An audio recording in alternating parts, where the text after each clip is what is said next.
नहमदुहु व नुसल्ली अला रसूलिहिल करीम अम्मा बाद। मोहतरम नाज़रीन, उम्मीद है कि आप सब हज़रात ईमान और सेहत की सलामती के साथ होंगे। अल्लाह रब्बुल इज़्ज़त आप हज़रात को खैर व आफ़ियत के साथ रखे। मोहतरम नाज़रीन, आप हज़रात के इल्म में है कि हम वज़ू के ज़रूरी मसाइल पर आप हज़रात के सामने गुफ्तगू कर रहे थे। इस हवाले से हम वज़ू के वाजिब होने की शराइत भी बयान कर चुके हैं, वज़ू के सही होने की शराइत भी बयान कर चुके हैं, और वज़ू के अंदर फ़राइज़ कितने हैं और कौन कौन से हैं, इस हवाले से भी हम आप हज़रात के सामने गुफ्तगू कर चुके हैं। उम्मीद है कि आपने हमारी वो वीडियोज़ देखी होंगी, आपको पसंद आई होंगी, यकीनन आपको पसंद आई हैं, और अपनी मोहब्बतों का इज़हार आप हज़रात ने कमेंट में किया। और बहुत सारे साथी ऐसे भी थे जो ये पूछ रहे थे कि वज़ू की सुन्नतें कितनी हैं और कौन कौन सी हैं। इस हवाले से आज वज़ू की सुन्नतें बताई जाएंगी कि वो कौन कौन सी हैं और कितनी हैं। अगर आप हज़रात चैनल पर नए हैं तो हमारे चैनल को सब्सक्राइब कर लें, साथ खड़े बेल आइकन के बटन को ज़रूर दबाएं ताकि आप तक हमारी हर नई आने वाली वीडियो बर वक्त पहुँचती रहे। मोहतरम नाज़रीन, वज़ू के मसाइल इंतहाई ज़रूरी मसाइल हैं, इनको समझना चाहिए, सीखना चाहिए और इनको अपनी अमली ज़िंदगी में लाना चाहिए। आज अक्सर लोग इन चीज़ों से नावाकिफ़ हैं, वो वज़ू तो करते हैं लेकिन वज़ू के ज़रूरी मसाइल से नावाक़फ़ियत की वजह से वो वज़ू के अंदर ऐसी गलतियाँ कर जाते हैं जिसकी वजह से उनका वज़ू नहीं होता। इसलिए वज़ू के ज़रूरी मसाइल हम सबको सीखने चाहिए ताकि हम जब वज़ू करें या दीगर कोई भी इबादत करें तो हमें उसके ज़रूरी मसाइल का पता होना चाहिए ताकि जो इबादत हम कर रहे हैं वो अल्लाह के यहाँ मकबूल हो जाए। तो चलिए हम वज़ू की सुन्नतों की तरफ चलते हैं। वज़ू की सुन्नतें 17 हैं। सबसे पहली सुन्नत है नीयत करना। नीयत दर हकीकत दिल के इरादे का नाम है। वज़ू में नीयत किस चीज़ की करनी है? वज़ू में नीयत करनी है पाकी हासिल करने की, सवाब के हुसूल की नीयत करनी है, अल्लाह को राज़ी करने की नीयत करनी है। ज़बान से नीयत के अल्फाज कहना कोई ज़रूरी नहीं है। और नीयत के हवाले से जनाब नबी करीम सल्लल्लाहु अलैहि वसल्लम ने इरशाद फरमाया, इन्नमल अमालु बिन्निय्यात, कि अमाल का दारो मदार नीयतों पर है। अगर नीयत ठीक तो अमल भी ठीक, अगर नीयत ठीक नहीं है तो फिर अमल भी ठीक नहीं है। तो सबसे पहली सुन्नत है नीयत करना, और दूसरी सुन्नत है बिस्मिल्लाहिर्रहमानिर्रहीम पढ़ना। वज़ू और इसी तरह दीगर जो अच्छे काम हैं उनके शुरू से पहले बिस्मिल्लाहिर्रहमानिर्रहीम पढ़ना ये ज़रूरी है। आप अलैहिस्सलातु वस्सलाम ने फरमाया, हर वो अच्छा काम जिसको शुरू करने से पहले बिस्मिल्लाह न पढ़ी जाए वो ना मुकम्मल और ना तमाम रहता है। और वज़ू भी चूँकि एक अच्छा अमल है इसलिए इसको शुरू करने से पहले भी बिस्मिल्लाह ज़रूर पढ़ लेनी चाहिए। और तीसरी सुन्नत है कि अपने दोनों हाथों को घुट्टू समेत 3 मरतबा धोना है। हर मरतबा इन हाथों को पूरा पूरा धोना है। और चौथी सुन्नत है कि 3 बार कुल्ली करनी है। और कुल्ली करने में इतना मुबालगा करना चाहिए कि पानी हलक तक पहुँच जाए अगर रोज़ा नहीं है, और अगर रोज़ा है तो फिर कुल्ली पर भी इक्तिफ़ा कर लेना चाहिए, गरगरा नहीं करना चाहिए ताकि पानी हलक तक ना पहुँच जाए और रोज़ा ना टूट जाए। और 5वीं सुन्नत है कुल्ली करते वक्त मिसवाक करना। मिसवाक भी हुज़ूर अलैहिस्सलातु वस्सलाम की एक मुस्तकिल सुन्नत है। और जनाब नबी करीम सल्लल्लाहु अलैहि वसल्लम ने मिसवाक के हवाले से फ़रमाया कि अस्सिवाकु मत्हरतुन लिलफ़म व मरज़ातुन लिर्रब। मिसवाक जो है ये मुँह की पाकीज़गी का ज़रिया है और अल्लाह को राज़ी करने का ज़रिया है।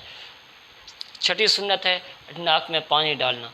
और नाक में पानी डालते वक्त भी अगर रोज़ा नहीं है तो इस हद तक मुबालगा करें कि नाक की जो नरम हड्डी है यहाँ तक पानी बआसानी पहुँच जाए।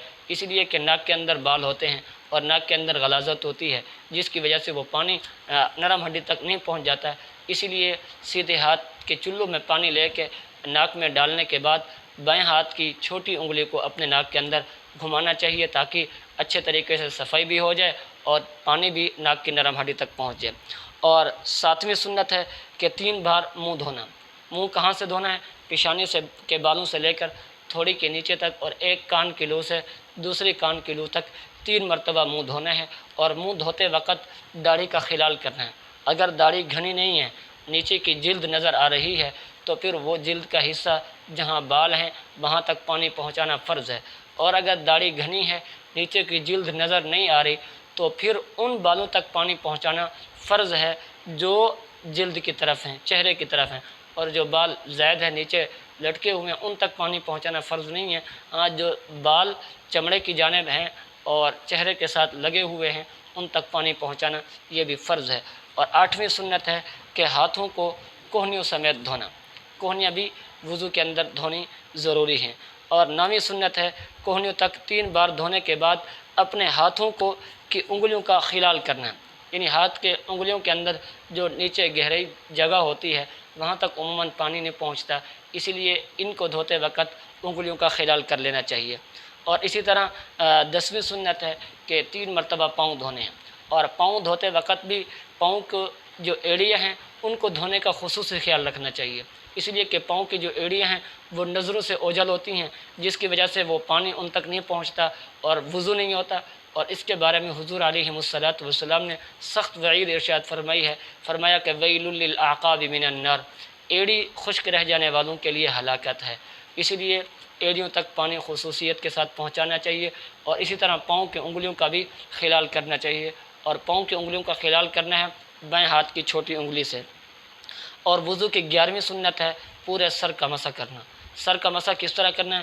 اپنے ہاتھوں کو جو ہے گیلا کر لیں، ہاتھوں کو گیلا کرنے کے بعد سر کے اگلے حصے سے اپنے ہاتھ رکھ کے پیچھے کی طرف کھینچ کر لے جائیں، اور پھر پیچھے سے آگے کی طرف ان ہاتھوں کو لے آئیں اور مسح کر لیں۔ اور 12ویں سنت ہے سر کا مسح کر لینے کے بعد کانوں کا مسح کرنا۔ اب کانوں کے مسح کرنے کے لیے نیا پانی لینا ضروری نہیں ہے، وہی ہاتھوں کی تری جس سے سر کا مسح کیا ہے اس سے بھی وضو کا کانوں کا مسح کیا جا سکتا ہے۔ اور 13ویں سنت ہے کہ ہر عضو کو 3 مرتبہ دھونا ہے، اور 3 مرتبہ اس طرح دھونا ہے کہ ہر مرتبہ پورا عضو دھل جائے۔ آج اکثر لوگ یہ سمجھتے ہیں کہ وضو کے اندر عضو کو 3 مرتبہ دھونا ہے، ایک مرتبہ آدھا عضو دھو لیا پھر دوسری مرتبہ دوسرا آدھا، اس طرح نہیں، بلکہ ہر عضو کو 3 مرتبہ اس طرح دھونا ہے کہ ہر مرتبہ پورا عضو دھل جائے۔ اور 14ویں سنت ہے کہ وضو کو ترتیب سے کرنا ہے، یعنی جو ترتیب بتائی گئی ہے کہ نیت کرنا، بسم اللہ پڑھنا، اور پھر دونوں ہاتھوں کو گھٹوں تک دھونا، پھر کلی کرنا، ناک میں پانی ڈالنا، اسی ترتیب سے وضو کرنا ہے۔ ترتیب کو الٹنا نہیں ہے، یہ نہیں کہ پہلے کلی کر لی پھر ہاتھ دھو لیے، یا پہلے ناک میں پانی ڈال لیا پھر کلی کر لی، نہیں، بلکہ اسی ترتیب سے وضو کو کرنا ہے۔ اور 15ویں سنت ہے کہ دائیں عضو کو بائیں عضو سے پہلے دھونا ہے، یعنی سیدھی طرف سے شروع کرنا ہے۔ جو اعضاء جسم کے اندر دو ہیں، مثلا ہاتھ 2 ہیں، اسی طرح پاؤں جو ہے یہ بھی 2 ہیں، اسی لیے دائیں طرف سے شروع کرنا چاہیے، پہلے سیدھا بازو پھر الٹا بازو۔ اسی طرح پاؤں کے دھوتے وقت پہلے سیدھا پاؤں پھر الٹا پاؤں۔ اور 16ویں سنت ہے کہ ایک عضو کو دھونے کے بعد دوسرے عضو کو بھی فوراً دھو لینا چاہیے۔ ایسا نہیں، عموماً ایسا ہوتا ہے کہ یہاں لوگ غلطی کرتے ہیں، ایک عضو کو دھو لیتے ہیں پھر گپ شپ کرنا شروع کر دیتے ہیں، باتیں کرنا شروع کر دیتے ہیں، موبائل استعمال کرنا شروع کر دیتے ہیں، جس کی وجہ سے دھلا ہوا عضو جو ہے وہ خشک رہ جاتا ہے۔ تو ایسی غلطی ہرگز نہ کرنا، بلکہ ایک عضو کو جب دھو لیا تو اس کے خشک ہونے سے پہلے جو ہے دوسرا عضو بھی دھو لیا جائے۔ اور 17ویں سنت ہے کہ وضو کے جو اعضاء ہیں ان کو دھوتے وقت ان کو اچھے طریقے سے ملنا ہے، تاکہ جو میل کچیل ہے وہ اچھے طریقے سے صاف ہو جائے۔ یہ وضو کی سنتیں ہیں، ان کو سننا اور ان کو یاد کر کے اپنی عملی زندگی میں لانا یہ ہم سب کے لیے ضروری ہے۔ اللہ رب العزت سے دعا ہے اللہ رب العزت عمل کرنے کی توفیق نصیب فرمائے۔